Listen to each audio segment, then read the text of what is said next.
Greetings and welcome to the Thirsty Mage, the podcast that's been attempting to push bosses off a cliff ever since playing tonight's episode.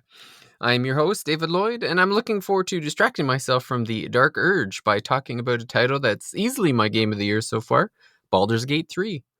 The rest of the pub is catching up to me, so we're going to have some discussions about some of our crazy experiences.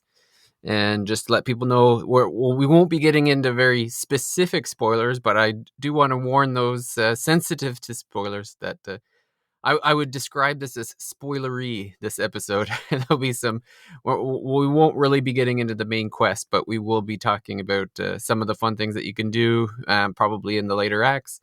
But as this is such a hugely massive game, no two people are going to have the same experiences. So I think for the most part, you're safe if you haven't quite got to the end of this game. But sitting immediately to my right at this digital table is a man who's thrown his fair share of dice. It's Jordan Rudick. I know. I wonder if pushing bosses off a cliff in Baldur's Gate 3 is the equivalent in other RPGs, like using I don't know, like a life spell on a boss to kill them in one hit, or using like a heal potion or something like that. I don't know. Like, I'm trying to think, like, what's the analog in different RPGs to the one hit kind of cheesing of a boss. That I'm not sure. I obviously we've done them, but it is kind of a funny way to take care of business here. It's a very apt comparison. I immediately think of the president in Final Fantasy VIII, or the fake president that you find on the train, and you can just one shot him with the Phoenix down. Yeah, exactly. I think that as soon as you mentioned that in the notes here, I'm like that. I was going to think about, okay, yeah, using Phoenix Downs, using items like that to just make something incredibly easy, and I guess that's what's happening here too. Yeah, well, we're in the age where cheat codes don't exist anymore, so I have to give it to Larian for.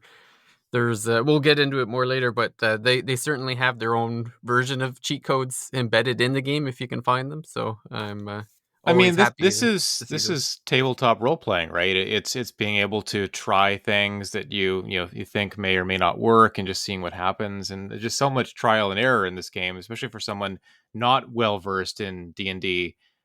Just kind of trying to learn, like, all the little things that are happening behind the scenes, the kind of the extent of the ways I can experiment in and out of combat. Like, so much of it is unfamiliar to me, and so I feel like every time I play, I don't necessarily get very far, but I have a long session because a lot of it is just kind of feeling my way around in the dark, and that's fine. Like, I still enjoy it.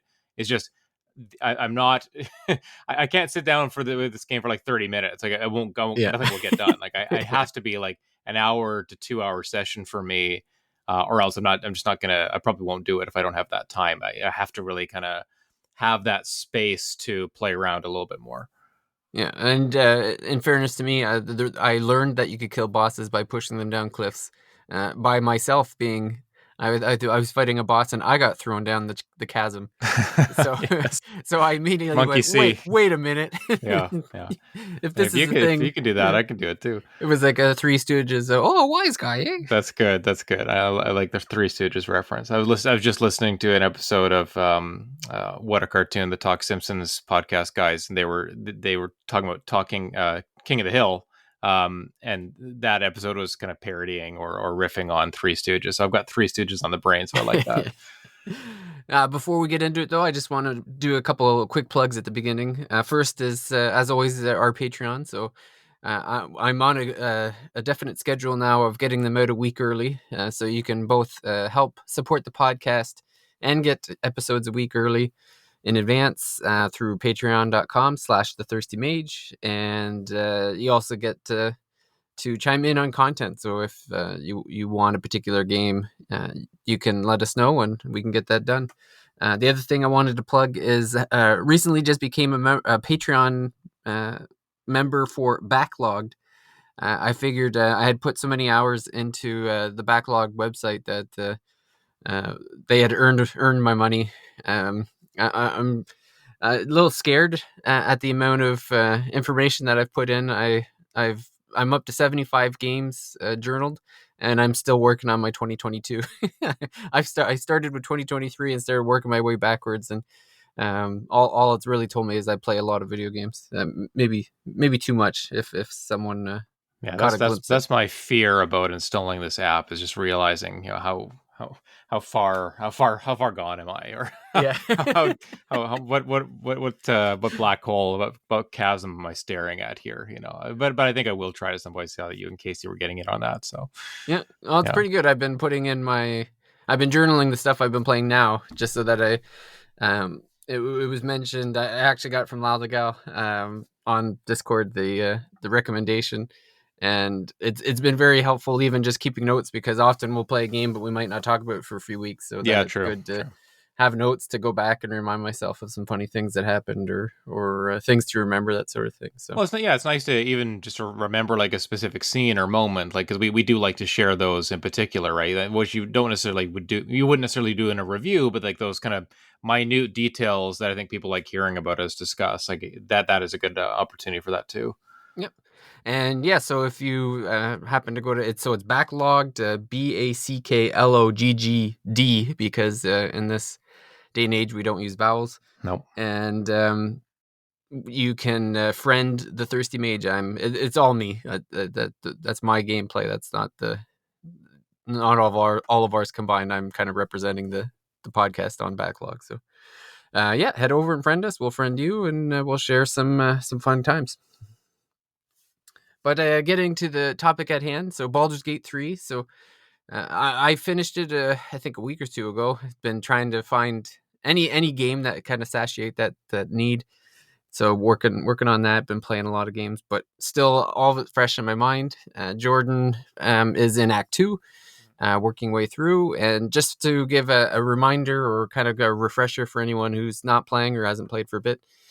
So the kind of the story of Baldur's Gate 3 is that it starts off with kind of a Lovecraftian octopus ship flying flying through the air, and kind of just picking up random people in random places, and imprisoning them on the ship. And a mind flayer, exactly what you would think, like the octopusy face, is installing or dropping parasites into all the people that they've been capturing. So the parasites, it's kind of a gross scene where they drop the parasite into the eye, and it kind of squirms its way behind everybody's Mm-hmm. eyes.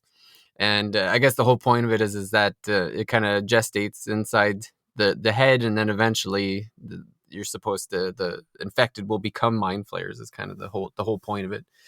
But the ship gets attacked, and the prisoners get let free, and your character, depending on whether you choose one of the kind of predetermined characters, or voiced acting characters, or if you just create your own, the person that you're playing as will be like kind of freed.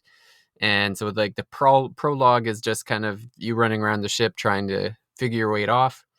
Act 1 is that the ship crashes, and all of the characters that you would see and on the box art and that sort of thing are kind of scattered in this kind of countryside area. So Act 1 is you're kind of getting your bearings, building up your party, and the kind of underlying story is that you're trying to figure out how to get the parasites out of your brain. Eventually, you find out that there's all these characters are congregating in this tower, and that's kind of where Act 2 takes place. Is that you go to this tower, like the land around the tower, and you're kind of exploring there. And then Act 3 actually takes place at Baldur's Gate, or right in front of it, I guess, the little town around it. And you get into a bunch of hijinks there. So, yeah, Jordan, why don't you kick us off? Well, basically, I guess the point of this is just we're going to be sharing kind of some of the different experiences that we've had, some fun moments, funny stories, anecdotes, that sort of thing. So, Jordan, why don't you kick us off with something that happened to you that you enjoyed? Yeah, maybe we'll go back and forth here. So I have a ranger type character. I think it's some kind of elf, one of the elf variants. I don't know which one, but yeah, I guess as I've been playing more ranger, I've been kind of realizing a little bit more about what my powers are. Like I can summon like an animal friend companion to assist me in fights, like a bear, a wolf, things like that. I usually use the bear.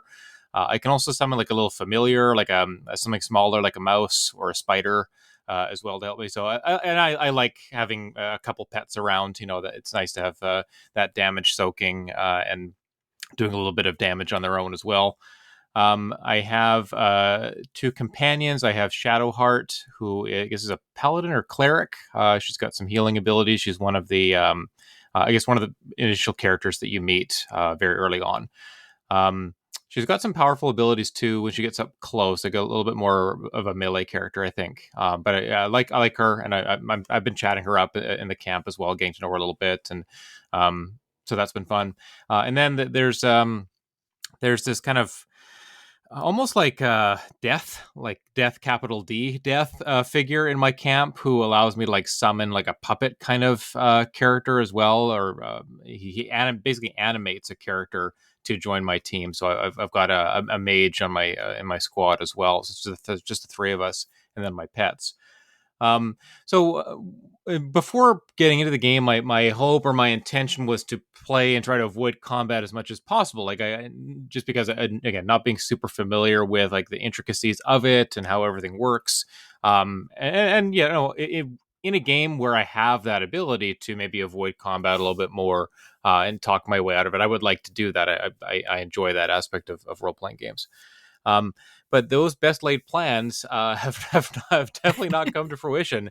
As it turns out, I've just been solving almost all of my problems through violence. So in Act One, the two kind of major, I guess, events for me where I ended up just killing everything, basically. The first one was the Goblin Camp.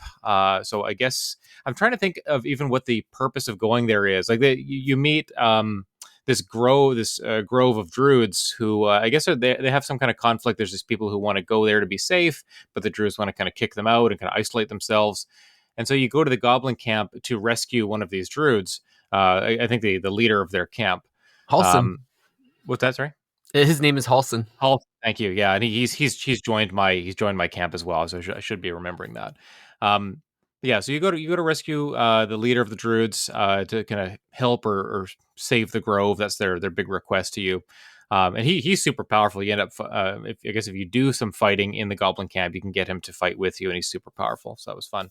But yeah, I guess the talking my way out of it didn't really work. And by the time I found Halson kind of in a jail cell, kind of being taunted by some of the goblins and teased and they're throwing things at him.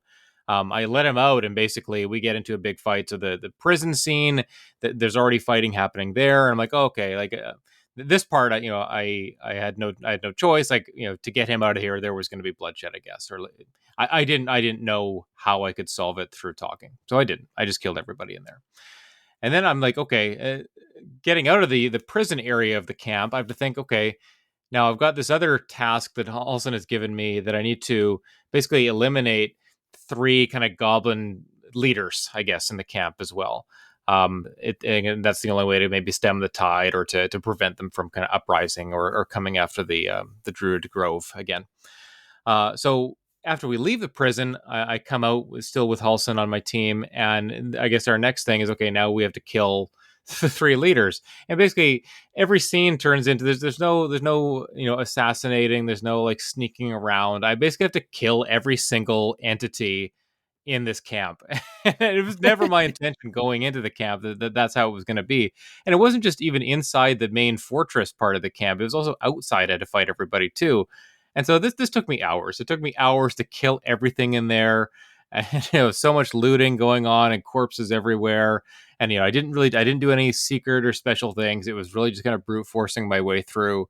And yeah, that was kind of my experience going through the Goblin Camp. Was just I'm a ranger, so I'm using a bow. I've got the kind of paladin cleric woman with me as well, and she's doing the melee fighting. And then I've got some beasties with me that are also doing their kind of melee swiping attacks. And so we just kind of gutted it out. Using potions, using healing. I didn't have much of a chance to go back to camp to kind of replenish my spell points or to even to go buy more potions or anything like that. So it was pretty tough. Like I feel like every battle I had to be very kind of conscious about what I was doing, and conserving points or trying to use potions, use spells at the best possible time. Hopefully get some good rolls on those. And yeah, so it's pretty tough. Like I was very happy to be done with it all.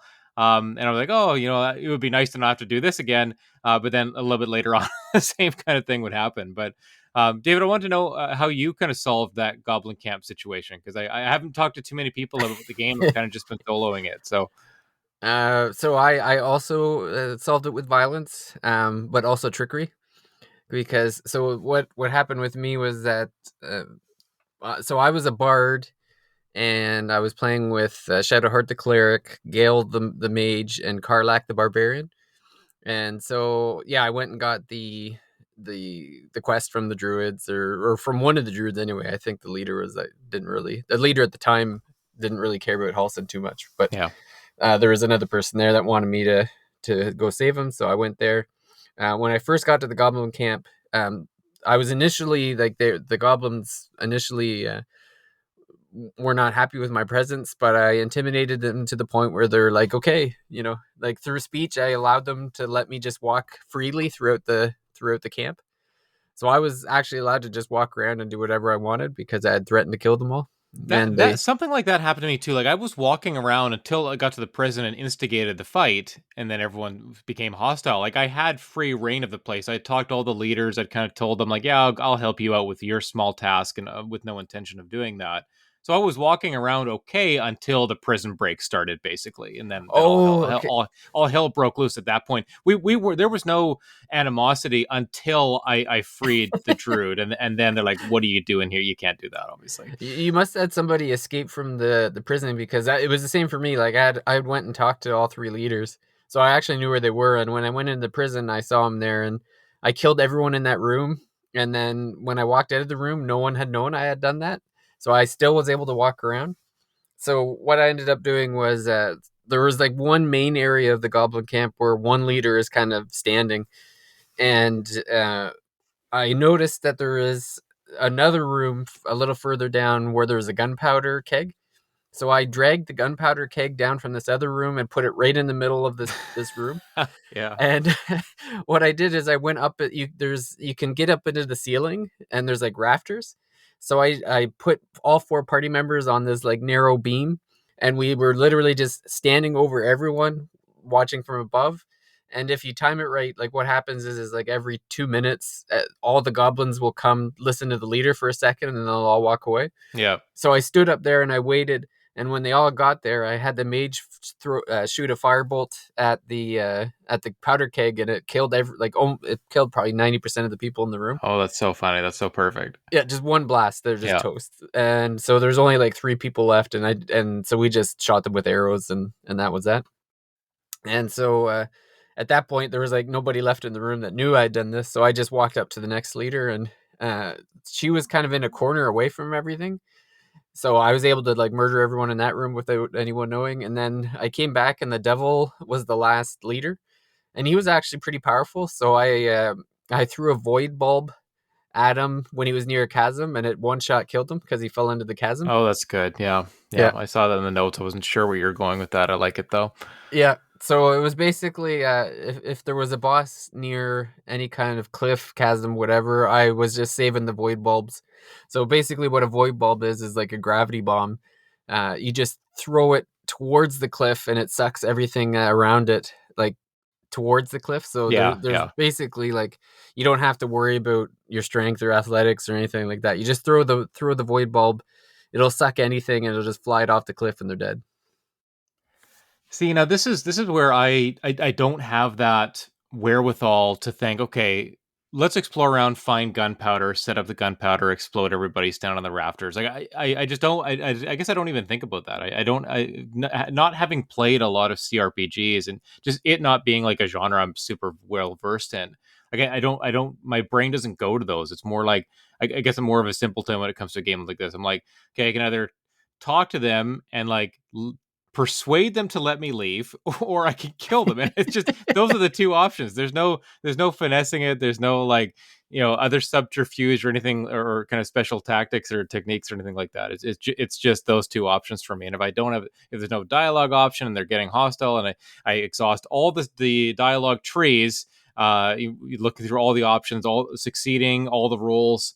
And it's still not giving me what I want. Okay, we'll just fight. Then I'm like, I'll spend a couple hours doing that. But Yeah. I do like hearing about your way of solving that, and hopefully, across the next couple acts that I have to get through here, I'll try to be more aware of like some other possibilities of like, okay, if I look around the castle a little bit more, maybe I'll find something that could be used in that way. Yeah, there was a similar situation in the Grimforge where there was like all these characters in the middle of the room, and I had went and taken this gunpowder keg from like a dwarf or something like that, and I had intended to blow up everyone in that room, but I guess in all my preparations, so the room in particular, there's like this powerful mage that's stuck behind a wall, and you're supposed to get like this gunpowder to blow the wall up, but I was like, no, I'll just kill everyone in the room with it instead. Like screw this guy. But I guess I took so long preparing for the gunpowder that the mage had died from asphyxiation on the other side Oh of the wall. yes, right, yeah, yeah. So I'm like, okay, that solves that. So I just pocketed the gunpowder and went on with my business. Does that complete the quest if I think Yeah, his name is Near or Nair or something like that? He dies and then you're good to go. yep, That's so funny. it's Uh, hilarious. that was a heck of a battle against him. Actually, he was really tough. I did end up. I collected the gunpowder. Again, see, I did everything very straight laced. Like they talk about getting the gunpowder around the Grim Forge. Go blow up the wall, let the guy out. He's a jerk, right? Like he was like killing Oh those little yeah, goblins, and I'm like, oh, don't hurt them. They're fine. But as soon as you say anything against him, he's like he gets hostile against you. And I actually wanted to use him in the fight against the rest of the I think they're Dwagars, right? They're kind of like dark dwarves or something like that. yeah, So in that fort, I wanted to use him a little bit to help me out fighting. Again, the same thing happened to me. Everyone got hostile against me for whatever reason. I think it must have been talking to that mage. Like he's like, okay, I'm not going to suffer any incompetence, and he's kind of the one instigating us fighting our way out of here. But at the very least, I had him on my team, so it was a little bit easier. It was at that point I did learn about being shoved off a cliff and dying because my one of my characters was shoved into the lava pit and died, and so I was severely handicapped halfway through that fight because one of the guys just ran over and just shoved him in the lava. And I'm like, what is going on here? I couldn't even believe that happened. But then I couldn't get him out. I couldn't go in to rescue him because he's in the lava. And I'm like, okay, I'll leave him until the end of the fight and then see if I can figure it out there. But yeah. yeah, what a hassle So that whole fight was. when you beat the wizard, there's a lantern that he has. Was your lantern working when you got it? No, it's broken. Okay. I found two broken moon lanterns, and Yeah. I never got a chance to repair them. I've actually just picked up a working one in Act Two, so I guess I won't need to repair those anymore. But it would have been nice to have them repaired before I started Act Two. That's for sure. So I got a funny story about that. I might have said it. I might have talked to. I can't remember if I talked about it with Paige in the last Baldur's Gate. But the story is yeah, I had the broken ones too. So when I got to the Act Two area, and I was kind of walking through, trying to get to the inn that's mentioned as like a safe haven, and when I get there, I get to the end and there's people and they're like, oh, we'll take you to the tower that you're trying to get to or whatever. But there's these shadows and we have to be really careful with it, and because we don't have this lantern that protects you from the shadows. So I'm like, okay. So they're guiding me there, and we get to this one like village that's like all destroyed, and they see this guards from the enemies. Like they see these enemies walking around and they have a lantern that's protecting them from the shadows because the shadows will kill the enemies too. And the guy asked me like, well, what do you want to do? And I said, wait here a minute. And so everyone's waiting in this building, and I walk out to these guards all by myself, and they're like, well, what are you doing here? And I'm like, oh, the leader sent me, give me your lantern. That's good. That's good. And they're like, what do you mean? And I'm like, no, the leader told me you have to give me the lantern and you have to head back. And then they're like, well, if we give you the lantern, we'll have nothing to protect ourselves. And then I like threatened that their leader was going to come kill them if they didn't give me the lantern. So my deception was so high that they handed me the working lantern, and Nice. then they walked off. Like they knew they were walking to their deaths because they were like protesting with like the whole time, like, don't let us go by ourselves. Like, no, you walk back to the castle without the lantern. And Now, then you would they you hear transform them. into those wraiths that you got to fight, or they just died? Like, is it No, every the time? race Like, the race killed them. Oh, they did. Okay, Yeah, okay, got it. Yeah, because what happens is that they're so you watch them in this cutscene walk into the dark, and you hear the wraith killing them. yeah. And then when the party comes out, you start walking, and all their dead bodies are on the ground. So I looted Okay. them.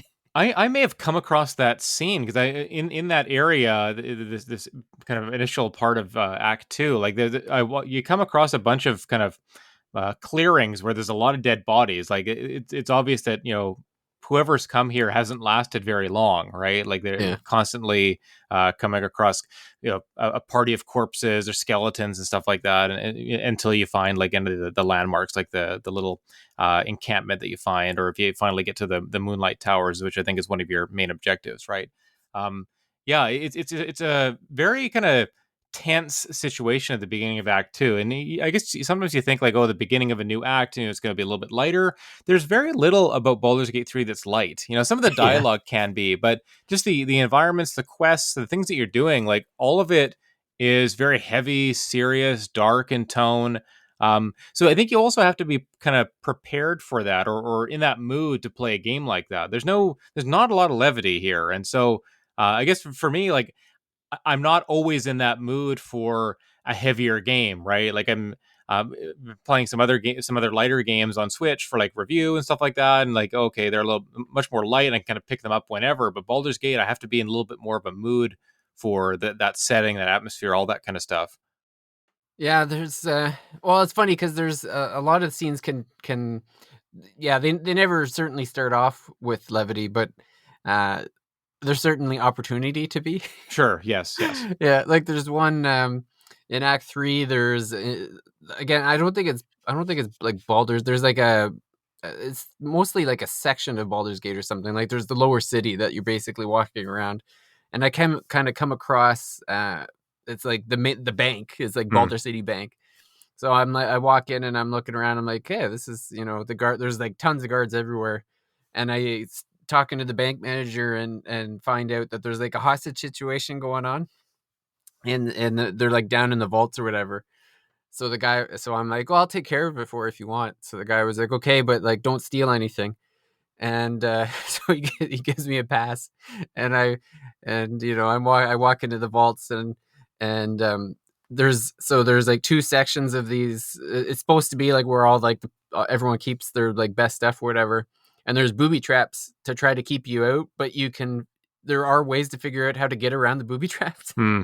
So I started like I had a very high thievery, so I figured out how to get around the booby traps, and then I had just high enough to unlock all the vaults.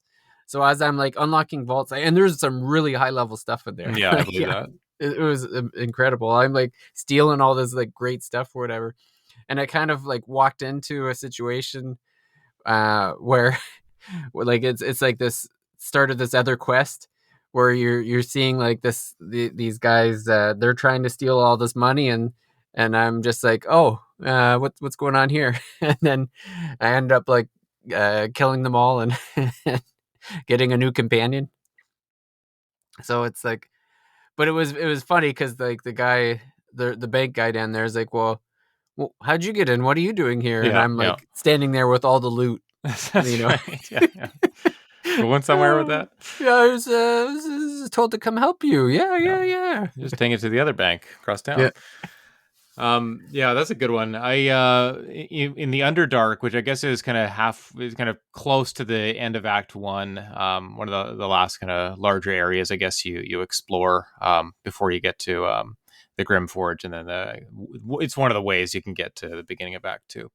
In the Underdark, there's this group of like these kind of mushroom looking guys, myconids or something like that. I think they're called. So they're kind of just chilling down there. And they've got a couple kind of things they want you to do for them. The Dwemmers, those dark dwarves, are causing them some trouble. So you can go kind of take care of them and help them out that way. You meet I think it's a dwarf or some kind of a shorter woman, and she's like, "Oh, I've lost my husband. Can you go and find him?" And so you kind of look around, you see where the quest marker is. And I guess maybe before I realized it, he's kind of in this. He's collecting mushrooms or some kind of plant, and he's in the middle of um, all these kind of green bulbs, and if you shoot them, they explode in a cloud of poison. And he's in a field of like dozens of them.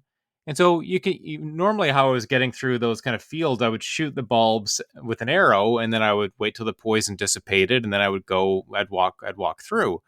But the first time I encountered this field and not realizing the guy was actually there, I didn't put two and two together. So I shot one of the bulbs with an arrow, and there's this huge cascading effect, explosions everywhere, poison. I see someone running towards me, but their health is ticking down. They're constantly being poisoned, and I don't realize until you know all the poison's gone. I go and check his corpse. It was the guy I was looking for, and I realized that the quest has been like pinged as being done or whatever. I'm like, oh shoot, like I think I know Yeah. what happened here.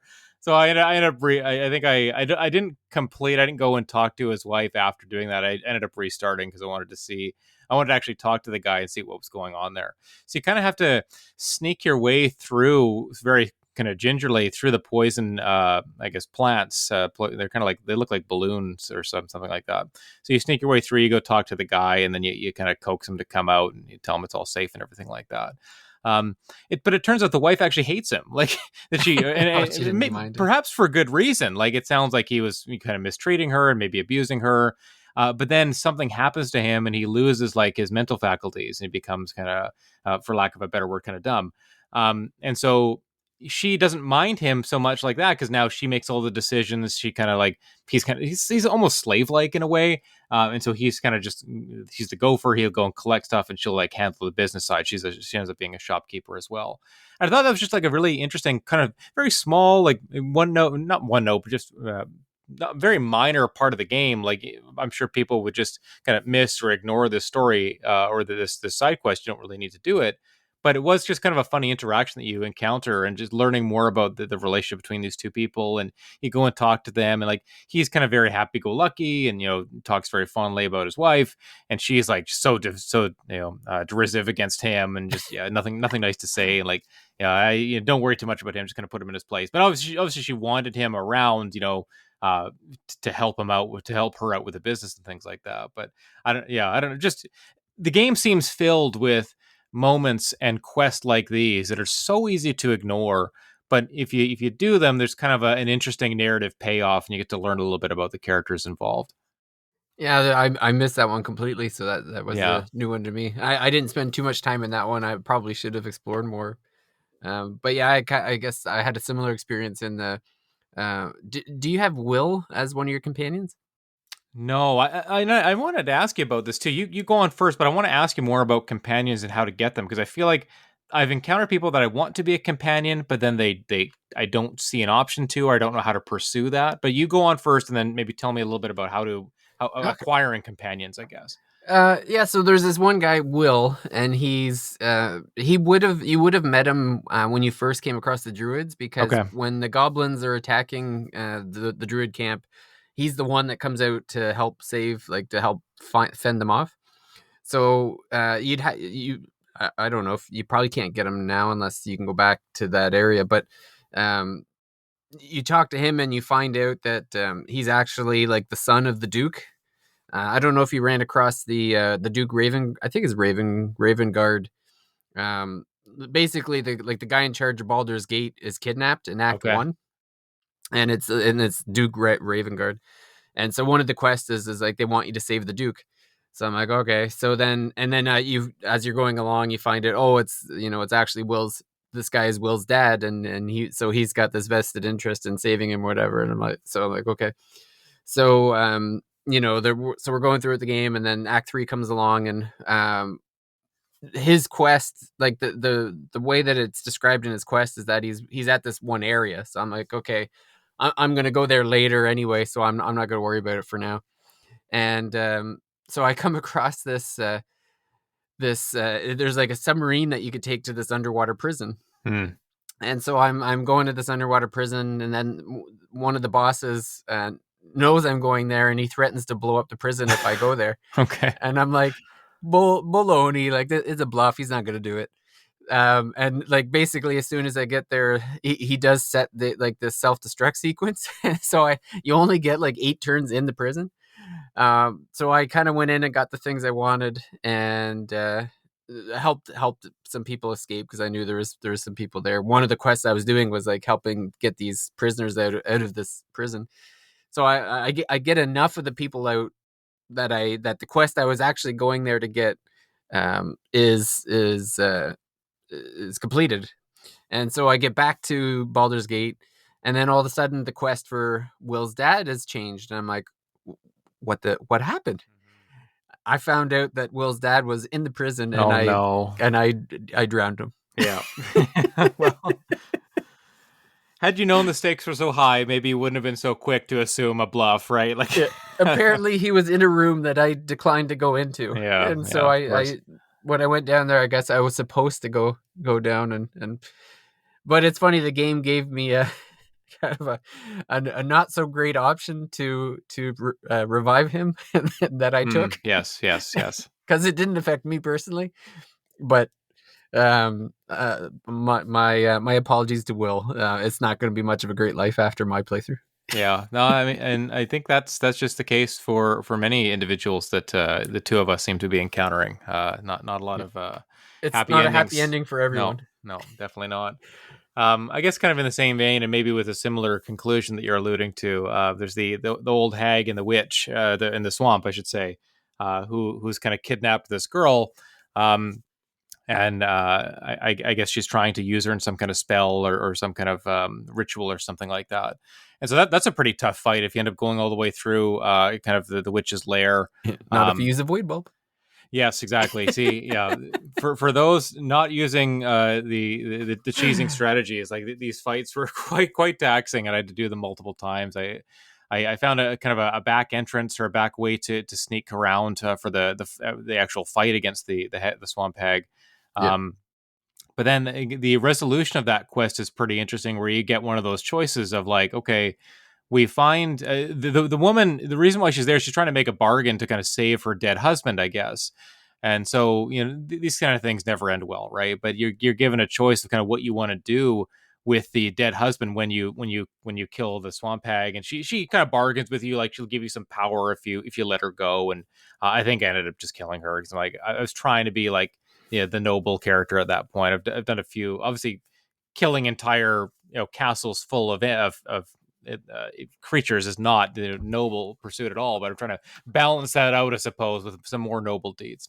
At any rate, so we find the dead husband, and I've collected some item from the witch, and I guess you have this option to use it, right? Okay, and so she kind of the wife's like kind of pleading with you, yeah, just use your power, like bring him back, and you kind of know like the game's kind of hinting to you like this is not it's not the way things should be, right? You're messing with the natural order of things. And so I acquiesce. I bring the guy back, because there's a little bit of, I don't know if it's one of my party members who said this or maybe the narrator. There's some hinting that maybe there's something you can do later down the line to rectify any damage you cause. But yeah, anyways, you resurrect the husband. He comes back in zombie form as you would expect, and then you have another choice to make. You can kind of enslave him and I guess have him follow you or help you or something like that. Maybe it becomes like a Yeah, party he member. can be you can make him like a summon, I guess Yeah, sure, would be. sure. Okay, Yeah. yeah, gotcha. Like another pet character for you to have, Yeah. or you can send him off with the wife, and I guess you give her like the relic so she can kind of control him. You basically have this relic that allows you to resurrect and then control the dead. So I ended up giving it to her, and they kind of saunter off, or at least he shuffles or shambles off, and she's gonna, she's happy about what's happened, right? Even though it's not the husband she wanted, she still seems hopeful about going to Baldur's Gate and hopefully, bringing him back to real life as opposed to just a zombie form or something like Yeah. that. But that was another fun one with, again, an interesting narrative payoff for all the hours of toil of fighting this witch and doing all the finding potions of invisibility to sneak around her lair and stuff like that. Like, oh my gosh, like it took me forever, but the fact that your struggles, your endeavors in this game seem to pay off every time, and that's what I think is really nice about it. Like, you never get to the end of a quest or a side quest and be like, oh, that's it. Like, I always feel like there's something interesting that comes out of whatever challenge you overcome, and like that's the most compelling aspect of the game, I think, so far. Well, and the good news for you is that you made the right choices in the sense where the payoff will continue Yes, because yes. this is not the last time you've seen her. I I've gotten that sense. Yeah, Yeah, it's there's good. a it was the so it's in Act 3 and it was like literally the last thing I did before the final boss gauntlet. Um and I'm so glad I did. I almost missed it. It's very easy to miss. Like the Everything feels very easy to miss, right? As well as in some areas, I'm trying to be very thorough or kind of agonizing about the decision to go back and like do quests or not, feeling like there probably is going to be payoffs and meeting characters further down the line, well, them some of it's having known what I timing felt too. them. Like if you just happen to go at the wrong time or something, then you Yeah, can like the quest changes or like there was this one near the end there's like this thing that you're supposed to this place you're supposed to get into and there's like one way to do it is like there kill certain people whatever because like you have to have certain objects to get in or whatever and yeah, I just yeah. happened to come across someone who was doing the same thing but had already collected enough so I just killed him and took his stuff. Yes, of course. That's good. So I'm like it The saves me easy some way. trouble buddy. Yeah. Thanks for the assist. Yeah, that's right, save me I some like it. legwork. Yeah. Yeah, But you really do have a freedom to kind of. It is such a playground type game. Like again, someone without a lot of tabletop Dungeons and Dragons experience, like I relish this opportunity to kind of play it out in a video game form. Like I think other RPGs, even ones that might profess to be somewhat nonlinear. And to have like choices and consequences and all that, like the Mass Effect games or something, like it's so limited by comparison to what Larian's done here with Baldur's Gate 3. Like there's so much going on, and I feel like it could vary. I'm glad. I'm actually kind of glad this game wasn't available physically and that I can just have it downloaded on my console and presumably there for a long time. Like I could yeah. definitely see myself coming back, rolling a new character, trying things a completely different way, and realizing that it would be like playing a different game. Like that there's so many possible alternatives and uh, conclusions to quests and stuff like that. Like I'm so eager to get through it eventually, and it's going to be a slow burn for me. I'm not rushing to finish this in 2023 necessarily, but yeah, an hour or two here or there, getting through maybe one part of a major quest or one side quest at a time. I'm happy to play it like that. It has been a very enjoyable experience. Yeah. Well, I can finish up with one last anecdote on Yeah, go for it. how I actually finished the game, and so this will be helpful at the point that you're at because it'll be good to know some of this information. Excellent. Um, so anyway, there's I think you actually have it now potentially. There's a quest called Build Your Allies or something to that effect. Um, it might not come to Act 3. I can't remember exactly, but there's a running tally in the quest section where it's like it's called Build Your Allies and it shows a list of all the allies that will help I you love that. in like the final boss battle. Yeah. And essentially you want to build that up because as I found out there's this one so anyway I got I'm doing all the quests. I'm trying to sign up everyone to my cause that I can. Yes. Yes. And there's a few choices to make like right before the end boss that I kind of went the selfish route a little bit. I wasn't the noble hero. I was still like the hero, Yes. but I wasn't the noble hero. Yeah. I was leaning on my team. I'll put it that way, Mm. leaning on my team to do some things I wasn't willing to do. And so one guy actually backstabbed me and Oh my gosh. went with the enemy, and I was like, "You bugger, Yeah. you!" Or like I was so mad at him. Um, and then anyway, so I'm in the final boss, and and at that point you can call upon all of the people that you have in this list, um, and essentially most of them didn't make it out. Yeah. I'm not gonna lie. There were very few that got out alive. I was one of them. Um, I got the ending that I wanted in the sense that the game ended with me drinking beer in a bar. Okay. Could there be Yeah. anything more fitting than that? I don't think Yes, so. I was having a good time. The world was saved. The enemy that needed to be defeated was defeated. Maybe not the way that like Heroes of Legends would Mm, mm. necessarily, be talked about. But I certainly went out unscathed. I had a couple friends that made it. The character that I had romanced had made it, Mm. and maybe one or two others, and that was good for me. We were all having pints, Sounds like a happy and ending, definitely. yeah, there wasn't much left of every like.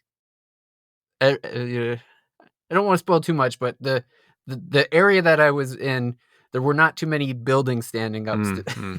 So, You but the bar definitely, was there, and that's all I needed. if one building is left standing, let it be the tavern. Yeah, This is a game where you do certainly get your comeuppance. If you make a decision, it seems like it's gonna come back, whatever that decision may be, or whatever you say the right thing or the wrong thing to someone, it's gonna come back around at some point, right? This game does yeah, such a good job of making you feel like every decision, every choice, every kind of movement or move is one that will have some future implications, right? So, and yeah. again, that's another part that makes it really compelling.